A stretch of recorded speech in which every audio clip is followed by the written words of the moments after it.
आज हम सभी लोग दशहरा के पावन पर्व को मनाने जा रहे हैं।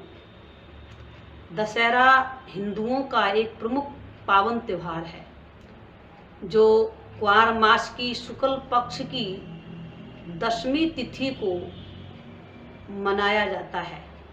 भगवान राम ने इसी दिन रावण का वध किया था तथा देवी दुर्गा ने नवरात्रि एवं 10 दिन के उपरांत महिषासुर पर विजय प्राप्त किया था।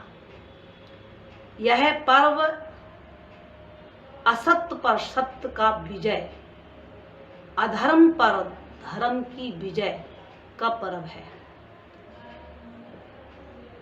ये पर्व एक हमें संदेश देने आता है, एक हमें चेतावनी देने आता है कि अगर हम भी जीवन में विजय को हासिल करना चाहते हैं तो हम सत्य को जीवन में धारण करें। अधर्म से विजय पाना चाहते हैं तो धर्म के साथ में जुड़ जाए। धर्म क्या है? धर्म वो सत्ता है जो इस शरीर को धारण किए हुए इस शरीर को चलाने का कार्य कर रहा है। उस धर्म को जब हम जान लेंगे, उसके साथ विश्वास के साथ जुड़ जाएंगे, उसमें अपने मन को लगा देंगे तो हमारे जीवन के भी अंदर में विजय प्राप्त होगी। हमारा जीवन भी विजय का प्रतीक बनेगा। दशहरा हमें ये समझाने आता है कि तुम्हारे पास धन धान्य कितना भी हो, तुम्हारे पास परिवार कितना भी हो, तुम्हारे पास विद्वता भी कितनी भी हो, लेकिन अगर तुम्हारे पास सत्य नहीं है तो आप विजय प्राप्त नहीं कर सकते। धर्म जो है वो विजय का प्रतीक है। रावण के पास में सब कुछ था, धन था, परिवार था, वैभव था, सोने की लंका थी, देवी देवता उसके कंट्रोल में थे, लेकिन अकेला अगर सत्य नहीं था, धर्म नहीं था, प्रभु के चरणों का सहारा नहीं था तो उसको दुनिया में कोई भी विजय दिला नहीं पाया। और विभीषण के पास क्या था? सत्य था, संतों का सम्मान करने की भावना थी, भगवान के प्रति श्रद्धा थी, भगवान के नाम पर विश्वास था। तो उसके पास तो सेना भी नहीं थी, उसके पास तो धन धान्य भी नहीं था, लेकिन फिर भी परमात्मा के चरणों की कृपा ने उसे विजय दिलाया। तो अगर हम भी समाज में विजय पाना चाहते हैं, हम भी अगर जीवन में खुशियां चाहते हैं, आनंद चाहते हैं, हर तरह के रास्ते में सफलता चाहते हैं, तो हमें भी परमात्मा के नाम का सहारा लेना पड़ेगा। प्रभु नाम में वो पावर है। सुमरन से सुख होत है, सुमरन से दुख जाए, कहे कबीर सुमरन किए साईं महासमाय।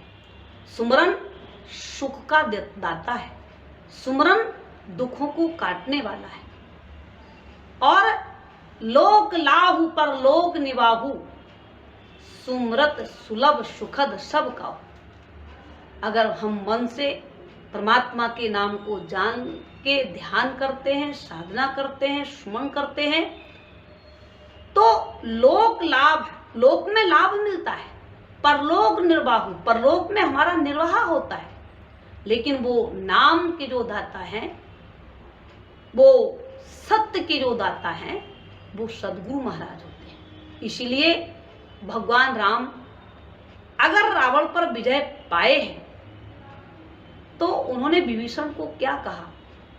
जब विभीषण ने कहा कि महाराज रावण सेना लेके आया है, रावण अस्त्र शस्त्र लेके आया है, के ही विद जितव वीर बलवाना, ये वीर बलवान रावण को कैसे आप जीतोगे? क्योंकि आपके पास न सेना है, न तन ढकने वाला कवच है, न पैरों में जूते हैं। आप इस वीर बलवान रावण से विजय कैसे पाएंगे?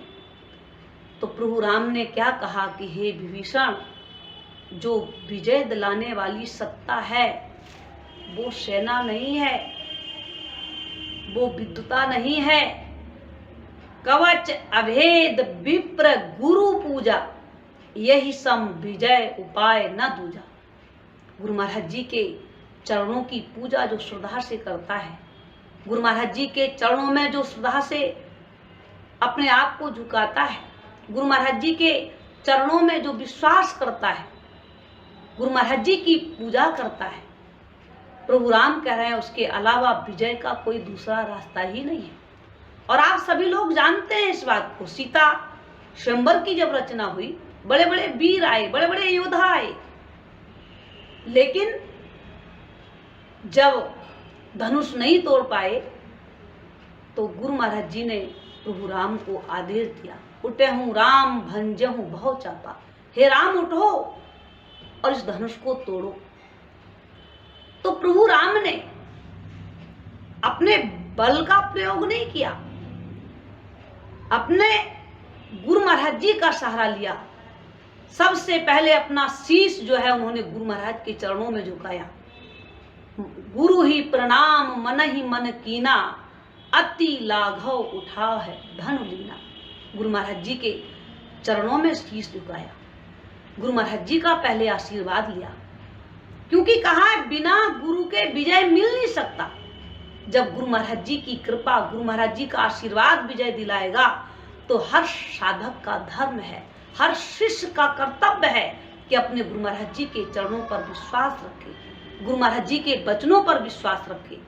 और जब गुरु महाराज जी के वचन पर विश्वास रखेंगे तो गुरु महाराज जी का आशीर्वाद जो है वो हर रास्ते में विजय दिलाएगा, हर रास्ते में सफलता दिलाएगा। विभीषण को सफलता दी है, सब विभीषण को सफलता मिली है, किससे? क्योंकि उनको प्रभु चरणों में विश्वास था, प्रभु की भक्ति में विश्वास था।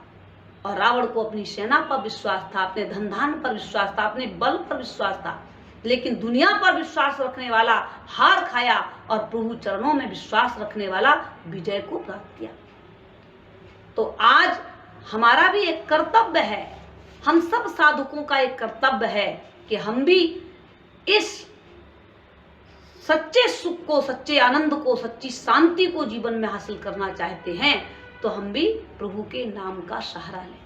क्योंकि रावण का वध तो प्रभु ने कर दिया, लेकिन मन रूपी जो रावण है वो तो हर इंसान के ऊपर हावी है, हर इंसान के विनाश के कार्य में वो लगा हुआ है।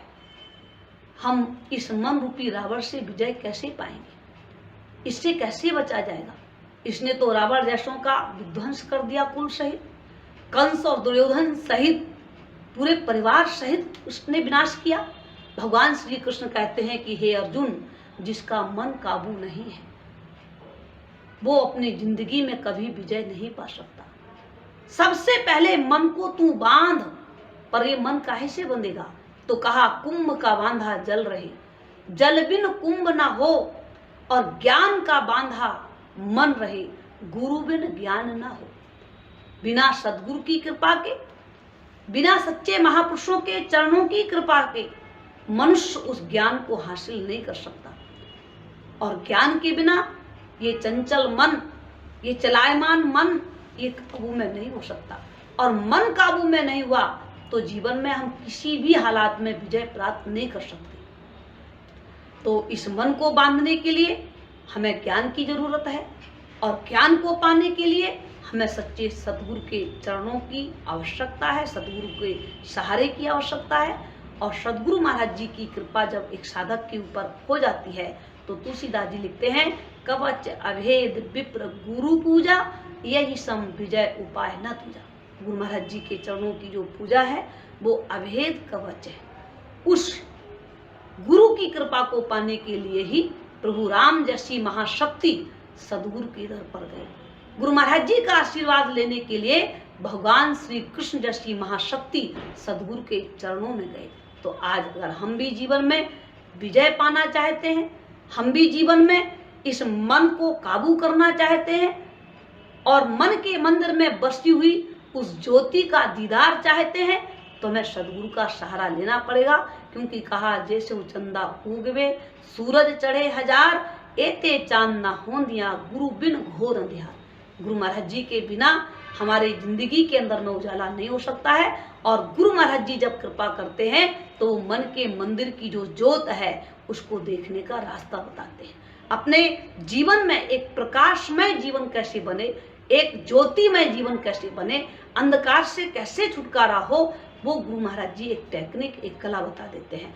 वो ज्योति, वो अखंड ज्योत सबके अंदर में है, सबके हृदय में है, जिसके लिए हमारे संत कहते हैं कि इस मन में जो ज्योति है, उसे ज्योति में मोती है, पर किसी को खबर ही नहीं, ये दुनिया तो सोती है। इस मन में जो ज्योति है, उसे कहाँ है एक लाला,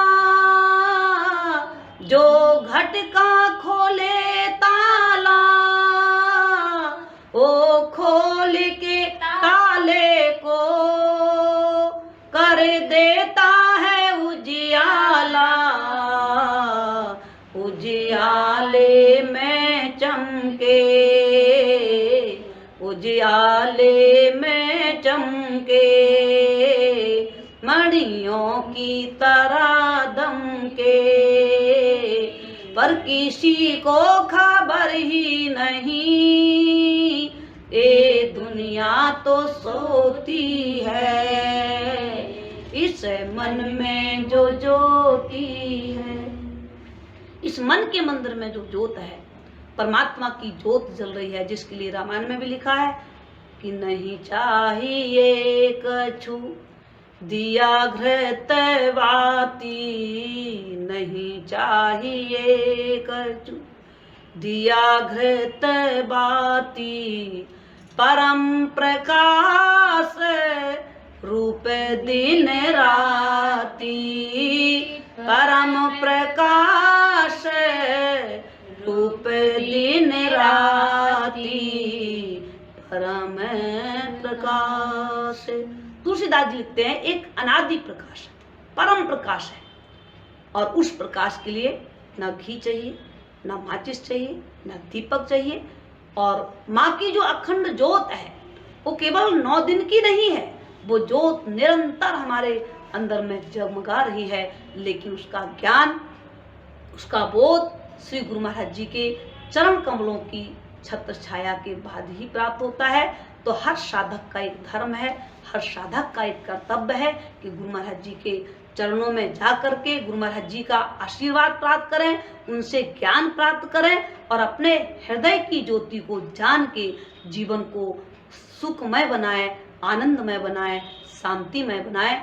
ये दशहरा का पर्व हमें एक संदेश देने आता है, हमें एक चेतावनी देने आता है कि अगर तुम भी जीवन में विजय पाना चाहते हो, जिंदगी को खुशहाल रखना चाहते हो और परमात्मा की कृपा को पाना चाहते हो, तुम अपने जीवन में गुरु महाराज का सहारा ले लो और अपने जिंदगी को सुखमय और आनंदमय व्यतीत करो।